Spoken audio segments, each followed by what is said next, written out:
What up? It's Dramos from the Life as a Gringo podcast. We are back with a brand new season. Now, Life as a Gringo speaks to Latinos who are born or raised here in the States. It's about educating and breaking those generational curses that, man, have been holding us back for far too long. I'm here to discuss the topics that are relevant to all of us and to define what it means to live as our true, authentic self. Listen to Life as a Gringo on the iHeartRadio app, Apple Podcast, or wherever you get your podcasts.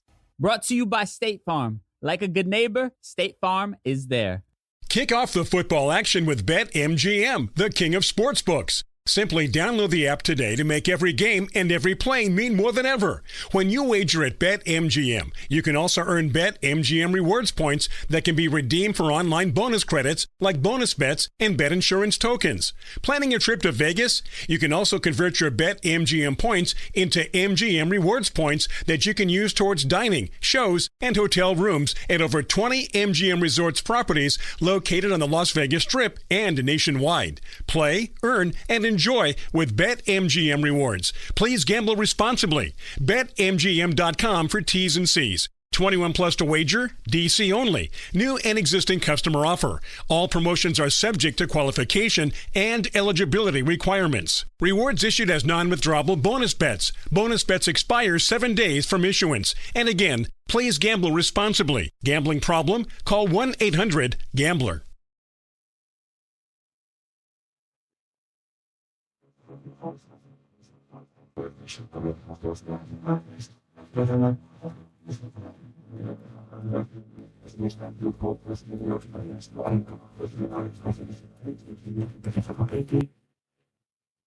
You're listening to 100 Words or Less with Ray Harkins. Oh man, a bonus episode, right? You know it's going to be a good week when you get 2 episodes of a podcast that you enjoy dropping. I know I always feel that. And today's episode is exclusively brought to you by the kind folks at the New England Metal and Hardcore Festival. I was tapped on the shoulder many months ago by my good friend and one of the co-founders, I guess it's what you call him, at the New England Metal and Hardcore Festival, Scott Lee, who has made a appearance on the show a couple times. But he wanted me to come do some podcasts there. Originally, we were talking about doing some live podcasts, but then pivoted that idea and just went out there to record some special bands because, I mean, realistically, you were talking about 30, 40 bands that weekend.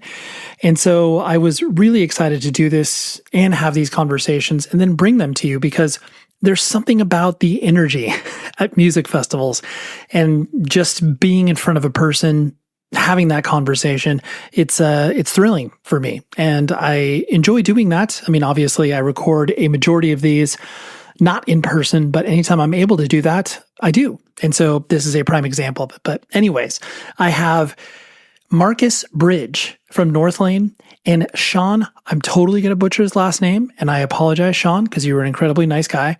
Sean Harmanis from Make Them Suffer. And for those of you that are not paying attention to the Australian, I guess, modern metalcore, hardcore, whatever you want to call it scene, there was a tour that went around this entire country focused on just Australian bands. Parkway Drive was the headliner. Then we had the Amity Affliction. Then we had Northlane, and then Make Them Suffer. And that made a pit stop at the New England Metal and Hardcore Festival, and they decided to tie it all in together. And it was really, really cool to have these discussions because I'm fascinated by Australia. I've only been there once myself, but the country is beautiful. The bands are so varied, and it takes a lot of effort to get out of that country, come over here to the States and tour. And so, I wanted to smash these conversations together. So first, you'll hear from Marcus Bridge from Northlane, and then there'll be a little pause. I'll obviously set it up for Sean from Make Them Suffer. And then, you'll enjoy this bonus episode. Like I said, exclusively brought to you by New England Metal and Hardcore Festival. Pay attention to this festival when it rolls around next year because I had an unbelievable time. I mean, I think the Saturday that I was there was probably 5,000-6,000 people there.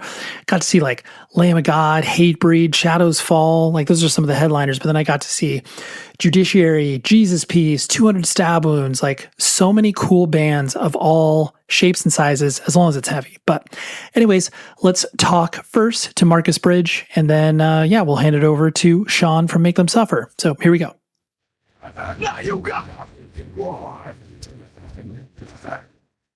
This may be a hacky question to start off with, but considering the fact that you have toured the United States many times over now, and people always like to, compare and contrast of like what's like touring in Australia versus the US, which like the geographical things alone you could, spend hours in. But what still, I guess, now that you have come over so many times, what still, I guess, either surprises you, shocks you, there's just like, oh, that's funny that this is something that is still weird to me, whether it's like, oh yeah, like, we don't pump our own gas in these states or whatever, something that still surprises you.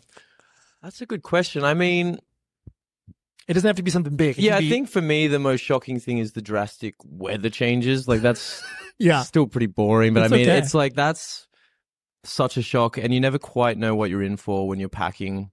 And also the drastic change from like East Coast to West Coast, like, or north to south. Like, say the last tour we were here was in the winter, and it's like you have to pack for like 3 seasons because you're going down to the south, and it's beautiful weather down there. But then the rest of the places you need like 4 layers and stuff. I feel like I'm just never used to how drastic it changes from place to place. Right. Whereas in Australia, it's summer, it's going to be warm. It's winter, it's going to be cold. If it's something else, it'll be in the middle, so boring, but I always get shocked by that, and I'm always overpacking or underpacking, and I'm just never quite comfortable. I'm sure with the first times that because no matter what advice is given to you before you tour, it's inevitably useless until you're experiencing it, because you'll be like, oh, totally. This is like, I need to, like whatever, if you're vegan or vegetarian, where it's just like, oh yeah, like you need to pack this sort of food, or like, don't do this. Well, even just like remembering like cables and stuff. I think I forget how like long a tour is and how annoying it is to go without the stuff you're, usually creature have. Comforts. Yeah, exactly. A creature comforts. Actually, this time around, I had my partner send me like these crackers. They're called Shapes. We can't get them here. The Australian cracker, and I think it's such like a comfort food for me. I got her to send me like 8 boxes of it before I left. Right. Before we went on tour, and so I'm a creature comforts kind of guy. So when I don't have that stuff, when I'm not packed right, I freak out. Of course, right. Well, and especially too, like it'd be a different story, obviously, touring in your home country, where you're like, I can easily just pop down to the market and do that. Where it's like this, you'd be like, can I have something that replaces that? And it's like, we don't have anything like that. Exactly. I'm like lost, and I have to find a new thing that I can enjoy here. Is it a like dessert cracker? Like, what are we talking about? No, here? It's like a savory cracker. Oh, okay. But with like a flavor. It's like, cross between like a barbecue crisp or chips. Yes.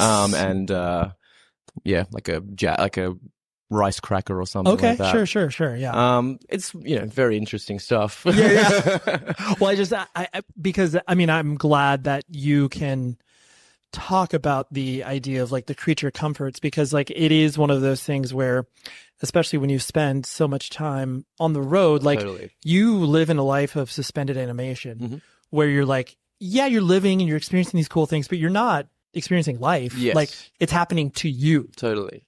And for you to have just like those little things that you can latch on to, to be like, oh yeah, yes, I am a human. Yes, absolutely. My feet are on the ground somewhere. Yeah, it's like, even like I got a tube of Vegemite with me as well, and it's like something that I've only had a couple of pieces of toast, but I know it's there. I've got it with me, so I can have it whenever I want it. Right. And that's like the lowest hanging fruit to make fun of with Australians, where it's like, how do you eat Vegemite? And people are like, yeah. I'll go on record now and say how to eat it. It's drown the piece of bread or toast in butter. In butter first, yep. And then you get like a pinky nail's worth of Vegemite. Sure. And spread that across one piece of toast. So then you just get this slight kind of salty, savory taste with the butter as well. And it's not this overwhelming, just like, why am I eating a bag of salt? That's in that has been described because I've put Australians on the spot. Like you can't put it on like Nutella. You have to precisely. Yes. People and us dumb Americans, like obviously we just put everything on anything. Absolutely. And we're just in excess where it's like I need at least an inch of peanut butter on here or whatever. Yeah. And so of course they're going to completely butcher it. So yeah. Well, I think there was this one tour we did in Europe, but with a bunch of American bands, and they were all talking crap about Vegemite. And I had the tube with me, and I'm like, all right, let me do this. I'm making you a slice of toast. And you were going to love it. And most people did. They were like, okay, I've been doing it wrong. Yeah, Some people, I think, were just being stubborn. Of course. It's great. They were lying. They're lying if they said it wasn't good. Totally. But that, I mean, just as in everything else, I mean, obviously there are foods and everything that we do here in America that is, for lack of a better term, idiot proof. Like, absolutely. Like you're talking, like, I mean, not like Nutella is a American invention. Oh yeah. But that kind of spread, like the PBJ kind of vibe. Totally. Yeah. Yeah. No matter how you were executing it, most likely you'll still be like, oh, this is good. This works. Right. Yeah. Something that I find, I mean, interesting about your band is the fact, I mean, obviously many people refer to the fact it's like you're named after an architect song. Yes. And like, absolutely. That is I mean, it's a band that I love dearly myself. And I just love the fact that can still exist as an inspiration because like basically since whatever your early 80s bands existing in like punk and hardcore, once you got into like the, whatever, late 80s, early 90s, bands were able to reference, like, pull their names. And like the fact that there are so many different inspiration points now, like, the digital age that we exist in. And so is that fun for you to obviously have like this connection to a band that, you've toured with and you've spent time with, and then probably had a funny conversation with them at one point being like, so, hey guys, like, we obviously did that. Like, yeah, absolutely. I think, we've gone on a couple of tours with the Architects guys and friends of ours, which is very surreal as well. Even like I think before I joined the band, the guys were mates with them, and for me to be a part of that, and a band that I grew up listening to in high school as well, and being somewhat peers of theirs now, it's surreal. Totally. But there's always a bit of joking about the name and just like like it's kind of little brother vibes, I guess. It's like, oh, you guys name totally. yourselves Oh, that's after so us. cute. Yeah, exactly. Right. But it's very cool to be able to kind of be on a similar level to them. I mean, they're still miles ahead of us in terms of impact and stuff that they've done, but like to be it's not very often you see a band be named after a band and still be working in that same kind of world as them. So it's very cool to be a part of that and totally still be doing that. Right. And then to your point of that idea of just like the connective tissue that you can put where it's like, because nobody when they're starting a band and name their band, like it's never good. Yeah, like absolutely. You're never being like, what? How is this legacy going to be felt in 10 years? No. Yes, absolutely. And so, but the fact that it's like because it comes from this really true place of like, so we just want to rip off Architects, and so on top of it, we can name our band after a song of theirs. Totally. And then like now to your point being like in that world that people will undoubtedly obviously name their bands after a Northlane song. I mean, we have seen a couple of bands. Sure. I'm pretty sure, I don't want to assume, but have been named after, like songs of ours. There's right. one band I see floating around called Dream Awake.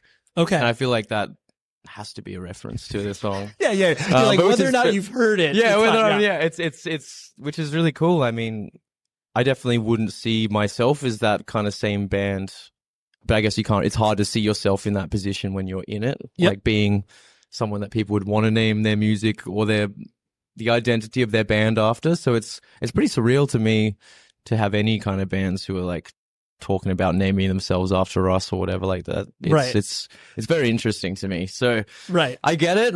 Being a fan, like growing up as a fan of music, I get. But to be that person that people would want to name this, it blows my mind. Right. No, for sure. You're like, why? Out of all the things that you could choose. Yeah. There's bands, there's animals, there's all these other things you can name it after, but named after one of our songs, that's surreal. Yeah. So your personal journey in regards to like getting involved with, punk, hardcore, metal, all that sort of stuff. When did you first get, a lot of people obviously have their intro, whether it's radio, music videos, YouTube, whatever it is, and then kind of go down from there. When did you start to like go down those additional layers of being like, was it friends that you were involved with? Like, how did you get introduced to that? Well, I feel like my first like proper introduction to heavy music was like through my uncles. Okay. Both my mom's like brothers, they were super into like new metal and stuff, coming up through like the early 2000s and stuff. Yep.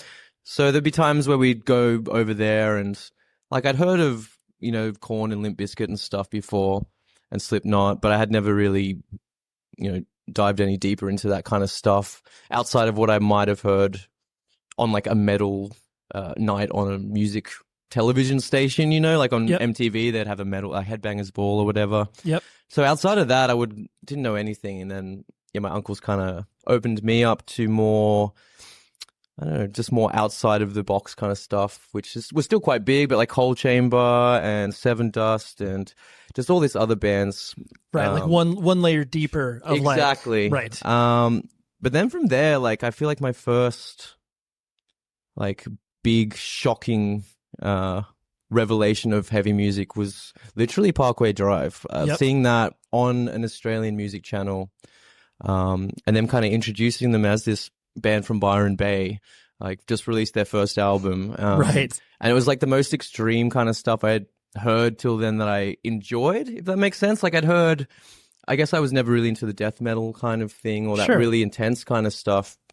But then hearing this brand of metalcore that Parkway were doing at the time was like something I'd never really heard before. And it was that mixed with bands like Under Oath and stuff that was coming around with Define the Great Line around that time as well. Yep. And then also Slipknot with Subliminal versus Volume 3. That was like big for me as well. I feel like those kind of different intersections of heavy music were like what really inspired me to like kind of pursue this kind of music a lot more and find my own place in it. Dig deeper into the MySpace pages. Speaking of Mudvayne as well, they were big. You said dig deep. You're like, wait a minute, hold on. That's a big one. It's a big one for me too. So totally. From there, I was hooked and like going to a bunch of local shows of like new bands like from around the area, and I was just like, I have no idea what this is, but I love like this community and this energy. So this is a thing that I can like, and I love. I mean, when you attach yourself to a band like Parkway Drive, but then start to realize that there's stuff that's happening that's similar, that's even closer to you. Totally. And you just start to like, you become enamored with the idea of being like, oh, like I can play in a band. I can do this. I guess so. Sure. Well, I think there was even shows where like Parkway Drive and like I Killed the Prom Queen and stuff. They came and played at our like local youth center, like 5 minutes down the road, and seeing like bands like that could be playing at our local youth center. I was like, oh, okay, this could be something. And then from there it was like I wanted to be starting a band or being in a band with my friends and touring locally, going to some random country town and that 4 people came to see us. But like, of course, it was all part of the fun of it. And I do really like the connection that the rest of the world had with what was happening in the new metal scene. Like there, I mean, especially when you're talking about like punk and hardcore and all that stuff, like there was a really distinct line that happened in America where it was like, that stuff was not cool in any way, shape or form. But then like in the UK, in Australia, all these other places where it was like, it was like you understood probably didn't understand the difference between punk and hardcore in those bands, but like it was all like, oh, this is all part of the same thing.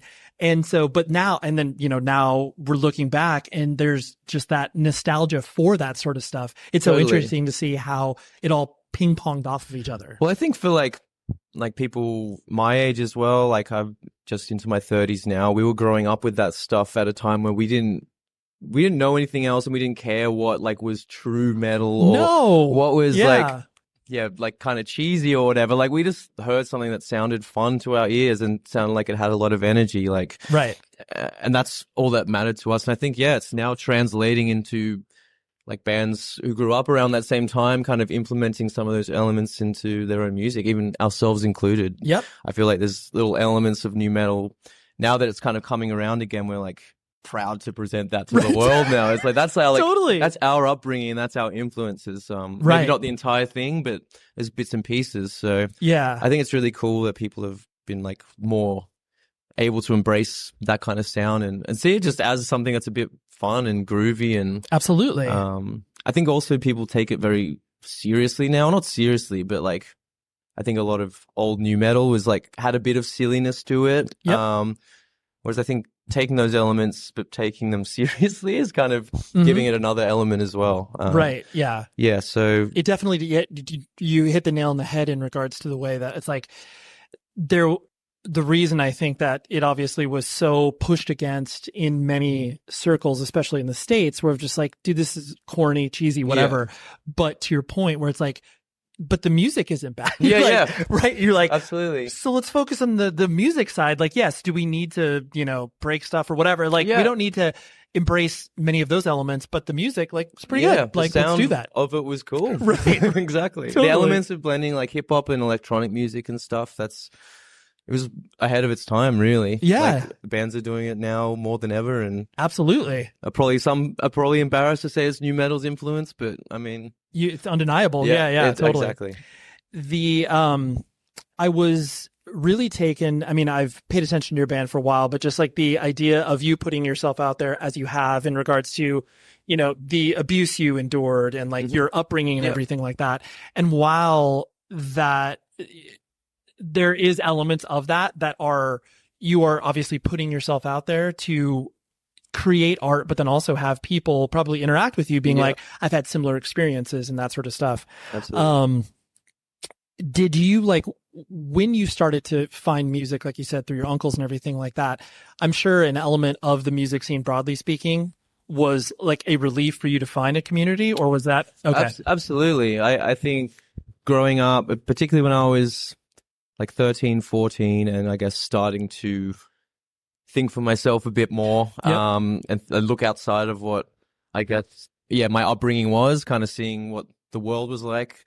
I feel like, I found a lot of people that were, I guess, kind of misfits in the world as well, and they were the people who like introduced me to a lot of the music that I love still today. And it's kind of come from, like metal music, but also a lot of like emo music and stuff. Like From First to Last was one of those first few bands I found that was like really important to me. And Sum 41, I guess, is also another like pop punky kind of band. But these bands that kind of did talk about like pain and the, just stuff that I could relate to, that I'd never really realized I could find in music before, if that makes sense. It's like, oh, I can feel this way, maybe feel bad, feel like that wasn't, a good thing, but relate to it in another way. It's still kind of hard for me to explain that connection that I first had with music. Right. No, but I see where you're going. We're just like the idea of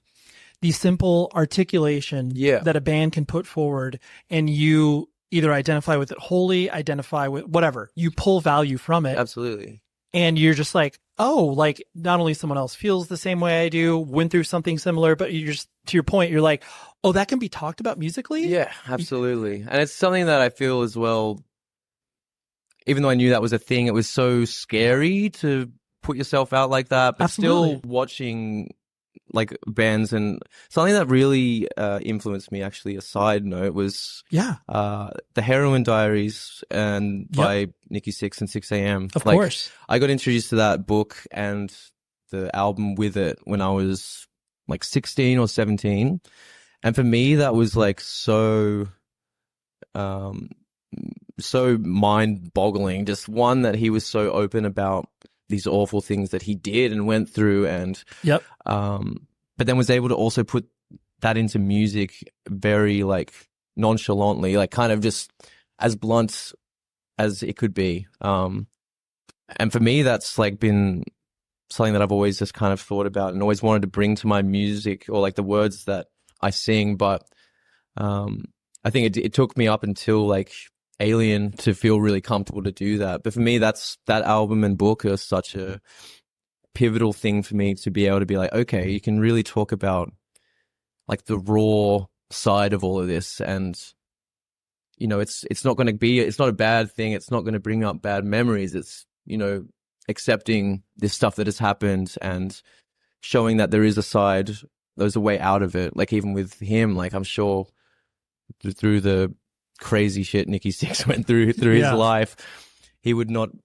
He must be grateful to be alive. I'm sure he's grateful to be alive, and just to be able to reflect on those things and look at them as like lessons, not as burdens. Yep. I think is so amazing. Right. Well, no, I mean, it is really cool to be able to see because so much is made about how art is created from places of misery. Yeah. And that's like, I mean, it's been that way since the dawn of time. Absolutely. But then to that idea where it's just like, okay, like, am I doing this to make this a product to be consumed? Like, it's that line, but like, to your point, the more that you are showing warts and all of like, listen, this was my experience, and like, you can judge me, you can judge the decisions that I've made, but like, as I'm owning this. And I mean, that's completely how Nikki Sixx portrayed himself. And Absolutely. So like, but I wouldn't have, I personally never would have like drawn that straight line to be like, oh yes, I see why that was influenced. Absolutely. Right. Yeah. Definitely. And with that same thing, like I definitely thought that while writing some of those songs, like, I don't want this to feel like self-indulgent and feeling like I'm just giving you a sob story for the sake of it so you can feel sorry for me or something like that. Of course. And I feel like, I didn't know what to expect by putting those songs out, but then seeing people react to it that way, it was like, okay, this does mean something. But by the same token, I also feel like moving forward, I don't want to keep kind of beating that horse and totally. Like, I think I've said what I have to say in that regard for now, at least. And then if there's any other kind of stuff that I can unpack and feel it's worth talking about, then maybe. But right, yeah. That was a time and a place. I executed it through this record and this expression, but like I'm, to your point, I'm not going to be continuing to go back to that for the idea of being like, well, I guess, I ran out of material to write about. Whatever. It's like, that was successful, I guess. Right. So let's keep doing it. Yeah, that's not how I'd want to be creating art. I want to be in the moment. But for me, I think that was a big hurdle for me to get over, to be able to live in the moment. Does that make sense? No, it totally does. What I've noticed too in regards to, I mean, obviously the tour that you're on right now is with all Australian bands. Yep. And I mean, there's a sense of community that, I mean, ever since I started to become aware of the punk and hardcore scene in Australia, Absolutely. There's been this sense of community. And now it seems even more pronounced, even though stylistically, like, you have, you guys, Parkway Drive, etc., have nothing to do sonically with a band like Speed or whatever. Yeah, absolutely.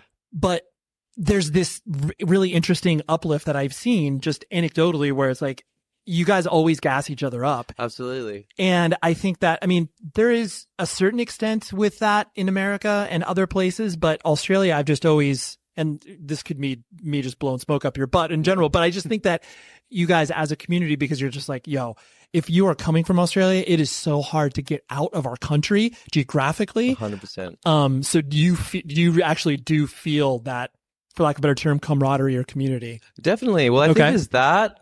I think as well, like, the Australian heavy music scene for a long time was quite small. Like, the bands that made it out, like, there's a few bands that have made it out, like, Parkway and Amity, of course, ourselves. But like, I feel like doing the rounds around the Australian, like, heavy music scene, like, you cross paths with everyone. Like, for example, the guys in Speed, like, like, Jem's an old friend of ours. He used to play in heaps. Like, he was playing that youth center I was talking about. Like, I played shows with him in his 4 bands ago with him. Of course, right. Like, when I was 15, 16. And since then as well. So I think there's definitely, like, a close-knit kind of vibe because you cross paths with these people all the time.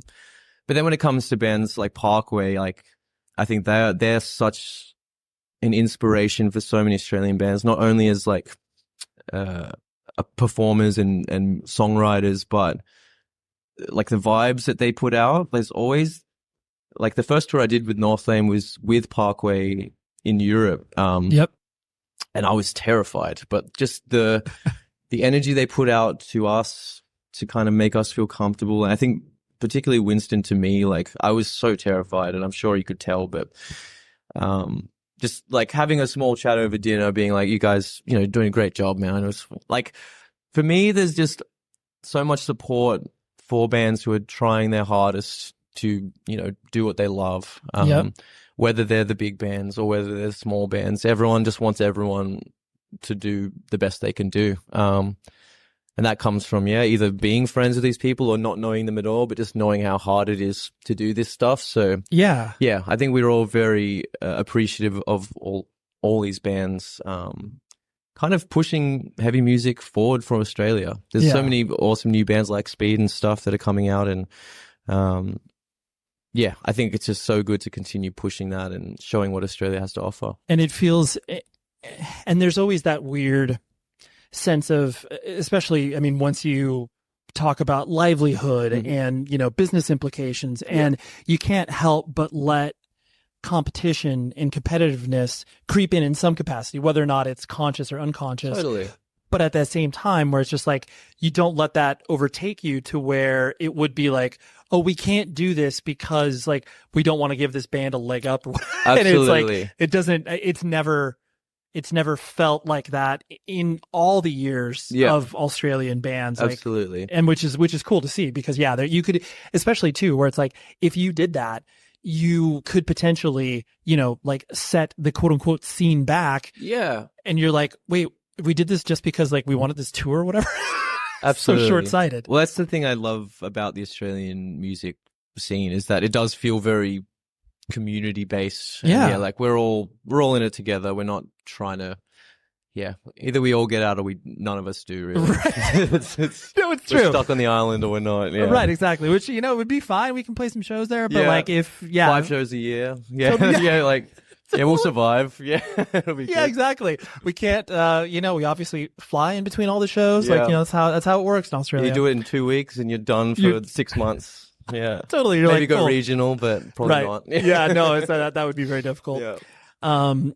The last thing I wanted to hit on was the idea of the presentation on the stage. Like, you guys wear obviously costumes. Like there is the element of presentation and, theatricality that you guys are proud of, because obviously you make these deliberate decisions.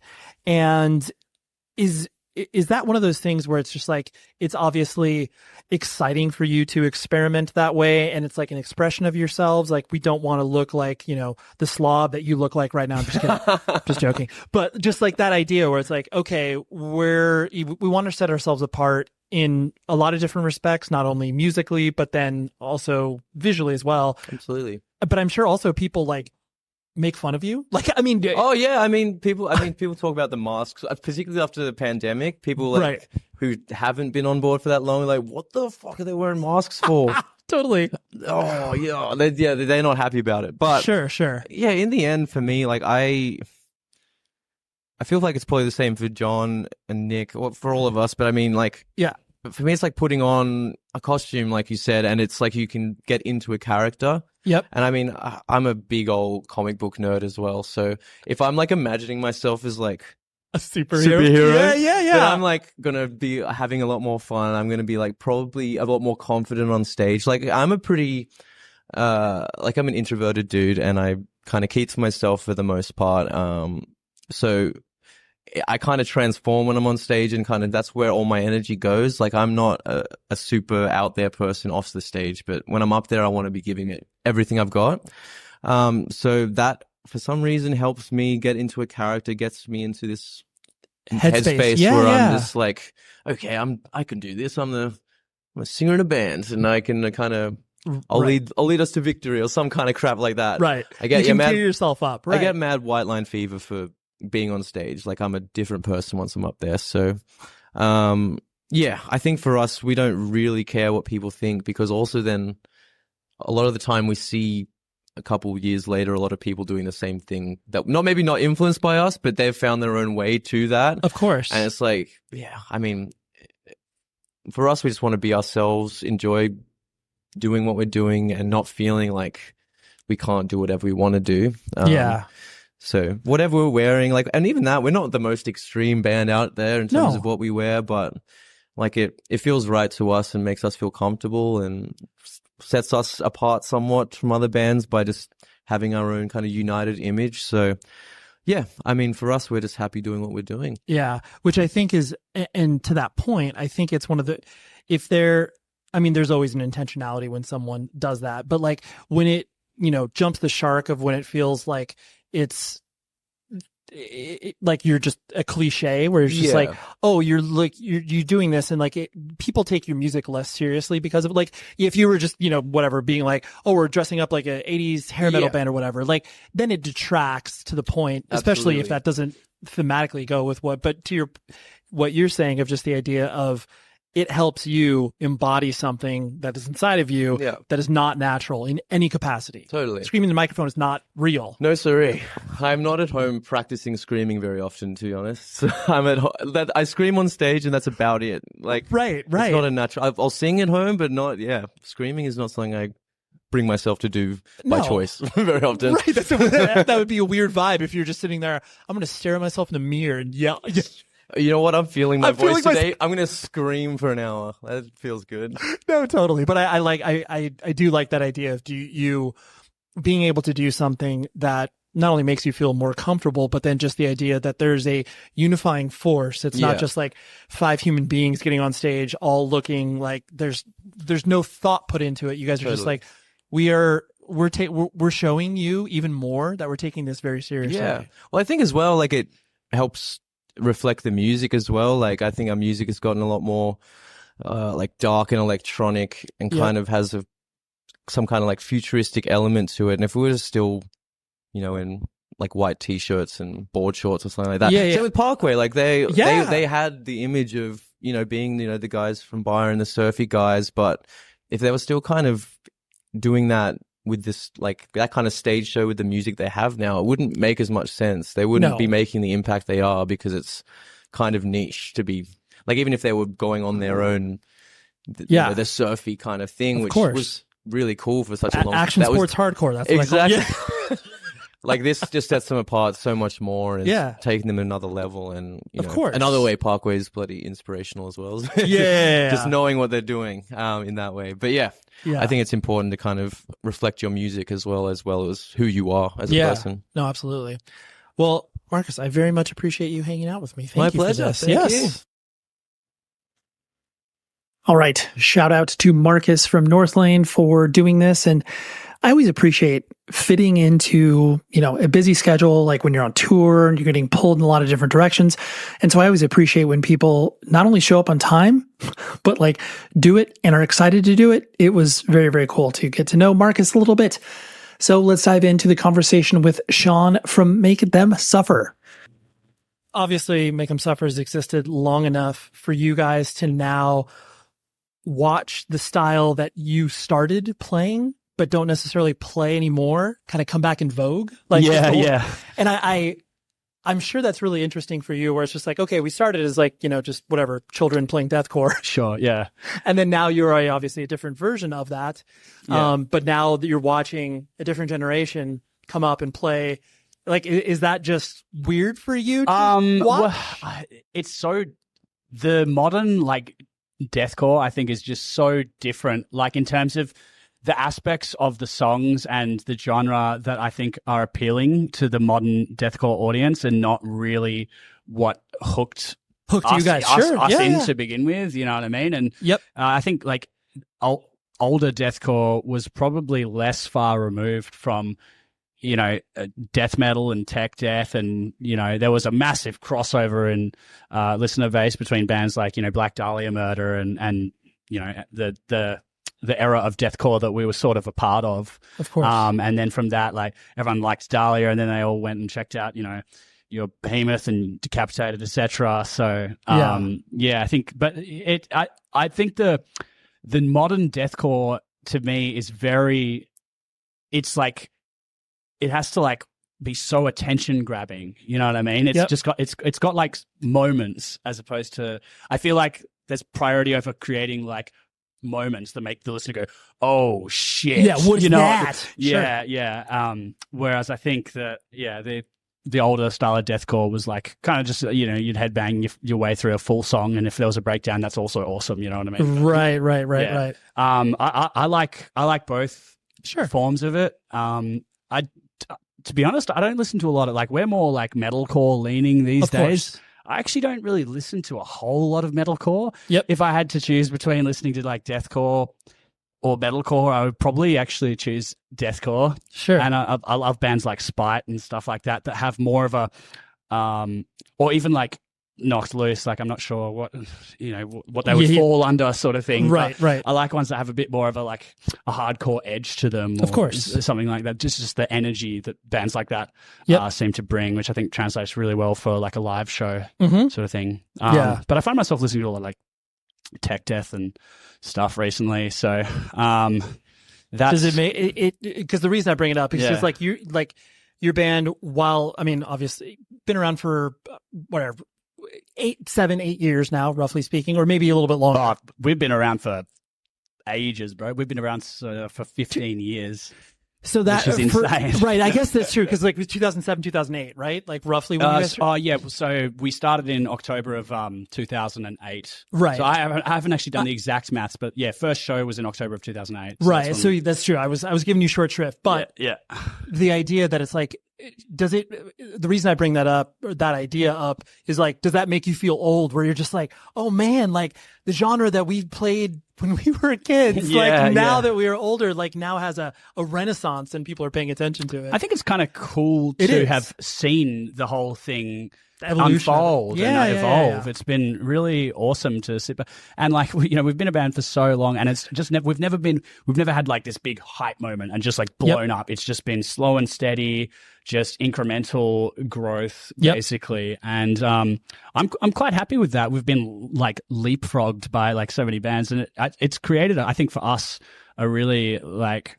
humbled perspective. And I think we never think we're like too cool for school or anything like that. We're quite happy to play the long game. And I think the fact that we've given out, like it probably has taken us a little longer to get to where we are now because of like a bunch of experimenting we've done over the course of our career and stuff like that. But I'm all for it. And if there's one thing that we sort of like learned from the whole like COVID experience and everything is that this is so rewarding for us. Otherwise, we would have stepped out. Right. Yeah. You've been like, oh, actually, we didn't. I mean, that I know I heard other people, like whether it's stand-up comedians or other people that have a live experience attached to their entertainment, where it was like, once that gets removed, like, do you actually miss it? Do you miss that process of it? And some people were, to your point, like some people were probably like,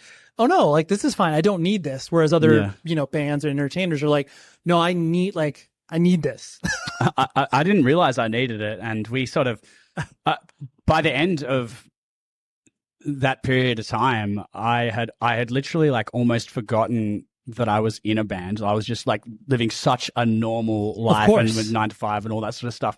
And then we just, we booked a show. We played a festival in Australia called Full Tilt. Okay. And I don't know, we felt the energy of that, and it was like, oh my god, we were stressing so much before the show. Obviously, we had like all the nerves in the world. Yep. And it was like, oh my god, I remember why we just sacrificed so much for this, and now I think it's put us in a position where I feel like the band is like hungrier than we've ever been. Right. And we really reframed it for you. Yeah, exactly.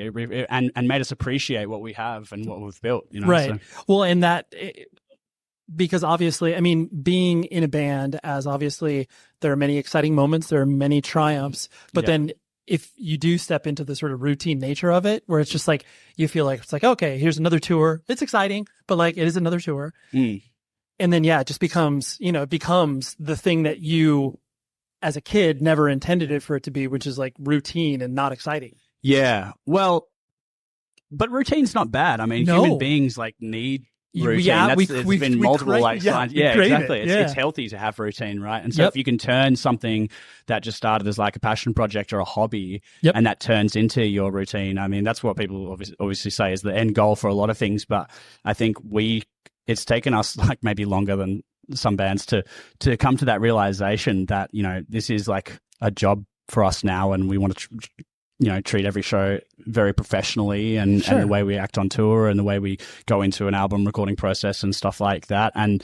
I think with that and seeing the hard work that we're putting in and our change in mindset actually, show, benefit us. and we're starting to see the fruits of those labors. I think like the routine becomes even more rewarding. You know what I mean? Yeah, absolutely. Yeah. Right. Because you feel like you've been able to obviously create it yourself. Man, I know that most people, like, yes, of course, you wake up every morning, you have breakfast, like those routines you create on your own. Yeah. But like you said, the work that you've put into it to be like, oh, we're in a spot now where like we actually enjoy tour. Yeah. Like we actually feel like we've been able to benefit from everything that we've put together. I was just a quick thing as well. I was like chatting with Nick in the van. This is our last van tour, by the way.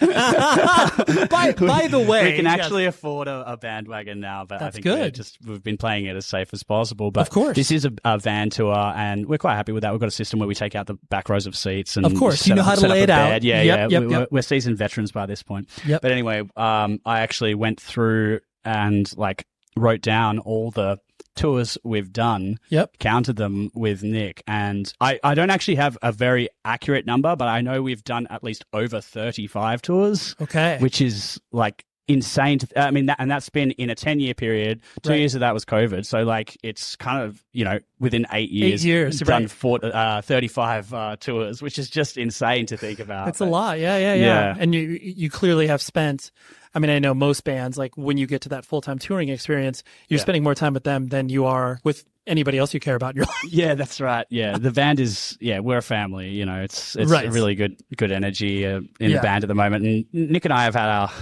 you know, I think when we were a bit younger and a bit more, I don't know, immature, for lack of a better word, I guess. You're stupid when you're young. Yeah. And we used to just get into arguments all the time. And now we've sort of like worked out a method of communication where we're able to like settle our disagreements, whether it be, you know, getting to upset with one another on tour or like in the studio, you know, writing process and stuff like that. Yep. The main thing I think has been like an improvement in communication between the members, and I think right now the whole band just feels like it's in a really healthy space. So, that's good. That's good. Yeah. This may sound like a hacky question in regards to the idea of, you've obviously done a lot of touring, especially in the States. And like, there is such a difference, obviously, between like the East Coast and the West Coast, a huge difference. Yeah. And I know I've spent some time in Australia myself, so I know that they're mostly on the West Coast, like, you know, Sydney and everything like that. Sure. Would you compare the differences between the coasts of Australia, like being similar to what they are in America, or is it like, you can't even compare the two? Well, it's quite different in this. I mean, Perth is basically like the only major hub or like a market on the West Coast, whereas on the East Coast you got, you know, Brisbane, Sydney, Melbourne, Adelaide. Of course. Oh yeah, I guess that. Yeah, I called that West Coast, but yeah, that's but then there's also like, you know, your north and south, and then Sydney and Melbourne are obviously the bigger cities, and they're sort of like, you know, south towards the south, but like in the middle of the East Coast. And yeah, I mean, for Western Australia. It's had a lot of amazing musical groups come out of Western Australia, like, you know, Tame Impala, AC/DC, Pendulum. Totally. So many there's more, but I can't think of them right now. That's but like, I think a lot of that is due to the fact that Perth is actually the most isolated capital city in the world. Okay. And so if you are a band trying to get out of Perth and you do make it out of Perth and you do manage to tour, obviously there's a lot more costs involved with that because you've got to book flights over to the East Coast, or if you want to do a four-day drive, that's up to you as well. Of course. But you know, it means that the bar, it has to be so much higher. So the bands that do make it out of Perth, I think, are the ones with the most drive. Whereas I think on the East Coast, you know, you just hop in a van and drive up and down the coast. It's a little bit different. Yep. Having said that, you know, yeah, the West Coast is such a bubble, and there's I think the local scene can like fall into a little bit of a you know, small town syndrome it's vibe. More, right. It's more rural. The local bands within the scene can be very competitive with one another and things like that. Which is not always a super healthy space, where I think people on the East Coast things are faster moving on the East Coast. Right.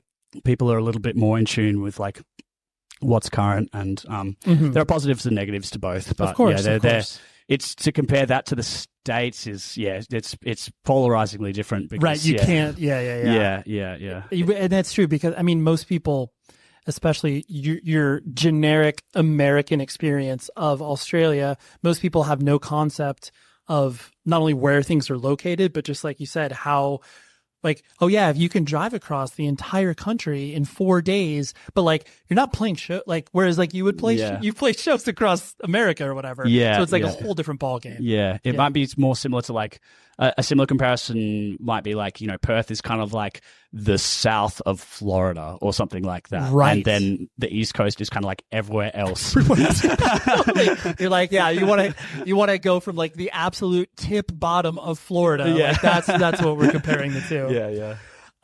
What was your personal introduction in regards to, you know, just like getting, I mean, obviously most people start their journey of independent music, whether it's like, you know, punk, hardcore, metal, whatever. Yeah. When did you start digging, you know, a little bit deeper, and like who was exposing you to that early stuff? Well, I guess like many people, my age, you know, I loved, Limp Bizkit and Korn and Linkin Park and stuff growing up, but I also liked a lot of poppiest stuff and was really into hip hop and, you know, Dr. Dre, 50 Cent, all that sort of stuff. So, and then from, it's a kind of a weird sort of story, but I used to be in high school around the time when we were doing all our exams to prep for university and stuff like that. I kind of didn't really do very well in those exams because I was very addicted to World of Warcraft. So that is a real thing. I mean, I remember the news coverage where it's like people like, you know, when parents first started to be like, you know, what's a massive MMO? Like what? I don't understand. And then they would see these children get swept up in these games where it's just like, this is all I care about. Yeah. So you were one of them. I was one of them. I sort of came good in the end in year 12 and managed to do like okay in my final exams because I quit WoW basically. And then, but the thing was in the computer games I was into, people would do like these compilation PvP videos, of course, of them, you know, one player killing another player or whatever, and they'd always have a heavy metal soundtrack. Okay, and so some of those had, you know, your Rammstein and Tool, and then there was one particular video that had a song from Children of Bodom, Downfall. Sure, and I was like, it was my first time kind of listening to real heavy screaming music with like double kick pedals and all that sort of stuff. And I really got into it while I was playing the game. And then in year 12, I was like, right, I got to kind of pull my finger out and focus on my exams. But when I wasn't studying, there was sort of like this void left from when I used to play computer games. So I just dove really deep into that genre of music and then started getting into like a little bit of more emo stuff like Silverstein, I'm not sure how you pronounce them. And, Silverstein, I think. Yes. And like Soilwork, etc., Unearth, and and then from there Killswitch, and then I sort of like got really into metalcore and of course. So that was kind of actually what started it, was my gaming addiction in high school. Dude, I mean, I appreciate you telling that story for multiple reasons, because like you really never know the exposure of, for one, how it happens. I mean, you know, whether it's like compilations, music videos, whatever, there's so many ways that people can get into music, but like when you have something that's so like, you know, I'm sure you can remember the feeling of what it was like, what is this music like? And just that the person that was obviously putting that as the background music was just like, oh yeah, I just want to highlight one of my favorite bands. They didn't think about how that would impact your own life. That's right. I know. And at that stage, I started, people started in high school, started going, oh, geez, Sean's a real weirdo. He's doing like pig squeals in the classroom and like, and so you were massive emo and all this sort of stuff. That's amazing. Yeah. So you were, and I also I appreciate because there was definitely something when you started to get into all of those different styles. You just like, you knew you liked it, but you're like, oh, I know there's a difference between these bands, but you can't articulate it as a kid. You're just like, oh yeah, I like Silverstein and I like Soilwork. Yeah. And it's like, you're like, I like this for heavy. I like this because it's melodic or whatever. And then Soilwork happens to be both. So like, this is cool, but they just scream more. And like, but then also like you have to share your experience as a kid because you're just like, I want other people to kind of like know that I am this. Yeah, I found myself always trying to, share the music with my, close group of friends at the time in high school, and kind of none of them really got it. You know what I mean? Sure. But for some reason, it just clicked with me. And I remember the first time there was that song "Downfall," as I was saying. Yep. When I thrashed that song. I had like something like 800. I'd played that song like 800 times on my iTunes or something like that, just on repeat. Yep. And I started, I remember thinking, oh, is this like wrong? Like, is this like evil music? Should I not be into this? And like kind of second guessing myself for liking it. And then I sort of came around and went, oh, it's just normal music, whatever. And the stigma sort of left. And then I started going to shows and I found there was a community there for me. Yep. So yeah. Yeah. It all opened up. It all revealed itself from there. Yeah. It's interesting you talk about the stigma. Was that based on like any, like, were your parents religious? Or did you come from, like, I know that can be something in people's heads where it's like, oh, this is really a forbidden fruit. Yeah.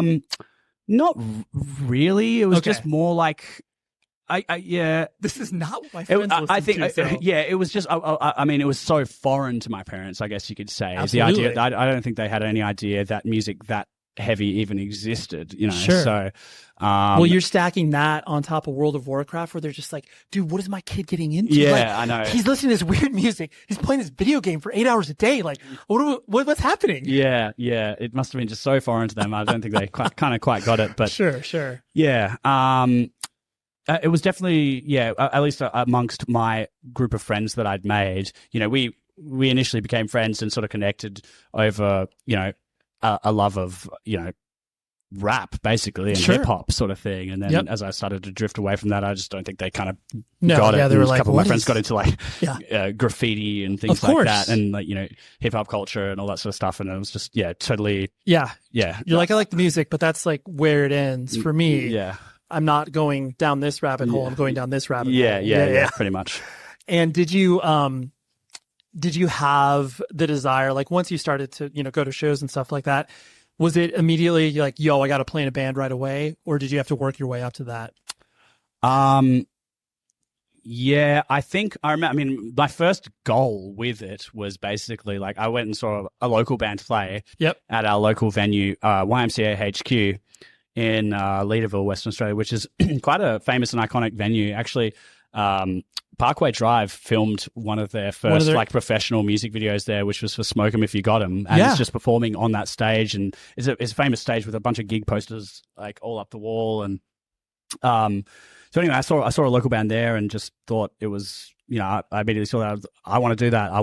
My goal is to perform in front of this audience, in front of this community. You know what I mean? And from there, I just thought, all right, how do I do that? And was reaching out and trying to find people that were, like-minded and wanted to start a band. And thankfully I found that with my good friend Chris, who was just starting a new band. And they gave me the position, which was, I was stoked. You're like, this is great. It's been so weird for me, just, I guess, probably for the last 5 or 6 years of this band's career, I'd say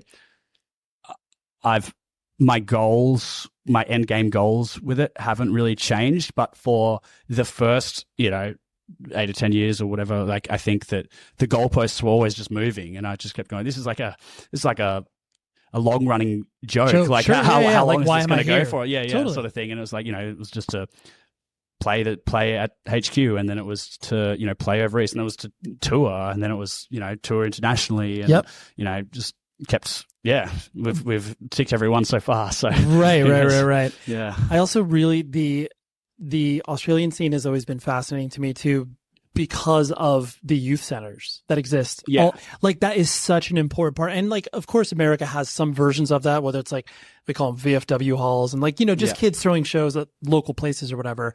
But it always, almost every Australian band's origin story is playing a youth center. It's just, I find it so incredible that's so consistent. There was a massive all ages community all around us. Was that less of a thing in the States, or? Community centers weren't people, kids, whatever. You and I were 16 years old. We could go to a local, what would they call, a VFW hall, where they have retirement parties and stuff like that. Oh, okay. Where you could literally rent it out. Yeah. But it's not something that, the government or the local government or anything like that would be going out of their way to encourage people like you and I to be like, oh yeah, like have, bands play here or something like that. Whereas like at the youth center, it definitely felt like as long as kids are involved in something, that's a good thing. Yeah. That's and encouraged by the community. Yep. And that was YMCA HQ was, the venue itself was just like a little 200, 300 cap room. Yep. And then it was just a skate park basically. And so Incredible. Out of that, they used to run, skate lessons and skate tournaments and, gigs. Totally. Yeah. It's just incredible. Like you were talking about with the moving goalposts and everything like that, with the idea that, once the band became, quote unquote serious, where it's like, oh, like whatever, we get paid $100 for a show like that, that you all of a sudden have to start to worry about the business side of things. Yeah. How have you been able, like, for one, do you care about it? I mean, I know you care about it, but not to the extent maybe that you're like, oh, I want to be really involved with this. And then how do you balance that from overcoming whatever things that you may have in your head in regards to like, oh my gosh, like the business side is like we're making decisions because we need to be a band like that sounds like this or whatever. How do you kind of try to separate those two? Well, I think that I mean, I started to become really more interested in the business. That sort of has it's different. I really enjoy I really enjoy like budgeting and preparing for a tour and planning months ahead. I also enjoy the creative process. I enjoy like brainstorming over like, okay, what is the aesthetic of this album? What's the artwork going to look like? What's the theme? Right. How are the songs going to turn out? I think I basically just enjoy the whole process. I don't think it's been, it was a little bit of a hiccup at the beginning because Chris, our previous bass player, the guy that got me into the band in the first place, he used to do all the kind of, pseudo managerial stuff, of course, emails and communicating with the booking agent, all that sort of stuff, and including the managing the bank account and the paying the invoices and all that sort of stuff. And then when he left, that stuff all got moved over as my responsibility, basically. Sure. And we actually hadn't filed a tax return. Oh, great! For like the first basically like 8 years or something of the band's career. Right. You're like, and we were running at probably a pretty big loss for the first 5 or so. Oh, absolutely. But the ATO, which is like, the IRS over here, basically ended up getting in touch with us and saying, hey, you guys need to do a tax return. I was going, oh my God, I need to like ask Chris for his old email address and like go through 8-10 years worth of like emails and fines Receipts, and collate every invoice and receipt and try and make this as like pain free as possible. And it was a painstaking process. I think it took me 2 weeks or 3 weeks of just like non-stop, just focused on that 9 to 5 just doing that basically. And but we're all up to date, and now that I'm across it and have it all in its you have a process I've for got it. my process for it. I've got it all in my filing system, etc. And now I kind of like that. I like staying on top of it. I like being organized. I really enjoy the administrative side of things, as well as the big picture stuff of the creative artwork, side, creative direction, I guess you could call it. Yes, of course. Yeah, that's cool. That's so cool. I like all aspects of the band. That's good. That's good because I mean sometimes it happens where it's like. And I'm sure you've seen this where it's just like, oh, the vocalist, like they handle the business because they're the one. And it's like, sometimes the vocalist is the worst person to do that. They like don't care about that at all. And they're like, why am I doing this spreadsheet? I could care less. But it's great that you're like, oh no, like I like this. This is fun. Well, there was a period of time where I didn't like doing it. Of course. Sure, and then sure. I think I was, Nick and I there was a bit of push and pull over like who was going to start doing more of that sort of stuff. And I think I decided that in the end, I would rather do that administrative stuff as opposed to learning how all the stage equipment works and everything. Because he's more of a guitarists are always gearheads, and he's got this massive gig rig with his 27 pieces of gear we've flown over here. You know what I mean? And I just don't understand the wiring, all the wiring behind You're it, like, all that sort of stuff. Can you just play guitar? No, I understand. So Yeah, but that's kind of, I guess you could say he like oversees the stage or production management of the band, and then I'm more the ministerial kind of stuff. Yeah, that's cool. The last thing I want to hit on was the idea that like you definitely have felt comfortable and obviously expressing yourself in regards to, talking about death, and like, I mean, that is definitely a subject that, most bands and creative people confront at some point, whether it's like, oh yes, like I feel like I need to recognize this for myself, and here's how I'm going to express this. What was the motivating factor for you to want to kind of address that head on? Was it because you did experience, death in your family or friends, or was it just like, no, I've grappled with this myself? Yeah, I mean, obviously I've had, friends and loved ones pass away. But I think, there was someone from my high school actually passed away. And I think the nature of our relationship made it very interesting, where we were kind of friends at one stage.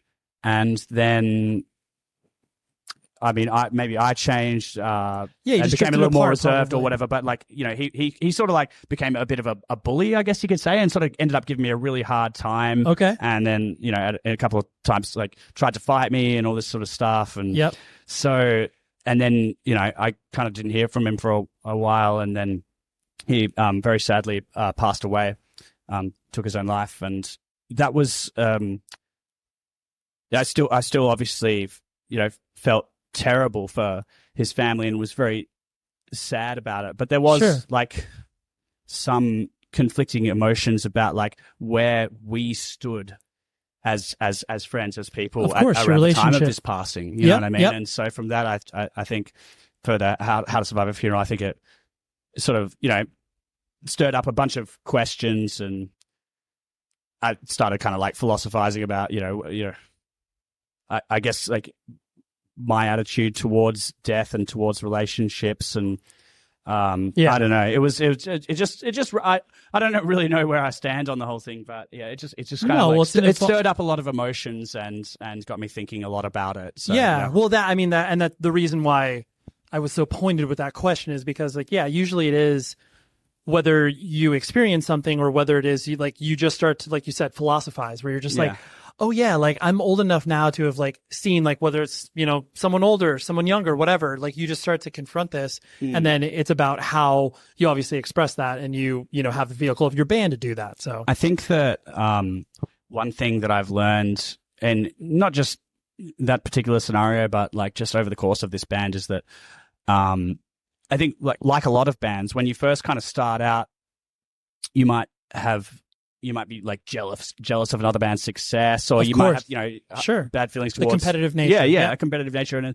And then, or maybe, someone was rude to you or they bullied you or something like that. But, as you get older, you realize that everyone is just trying to do the right thing by what they believe is the right thing. And, we're all kind of running our own race to varying speeds and stuff like that. Yeah, we're all going to quote unquote lose at the end. Like, so yes, everyone's in their own race. Like what their definitions are is really. Yeah. And I think I ended up sort of finding peace with that situation by, coming to that realization that, look, hey, he was just, he may have had like insecurities or whatever. Absolutely. And everyone is out there just trying to do the best they can. And having that kind of perspective, I think, was the main takeaway from that particular album and the process. Yeah.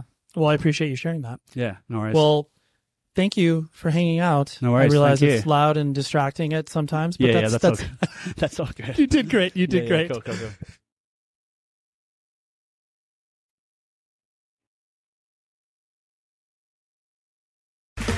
Okay, round 2.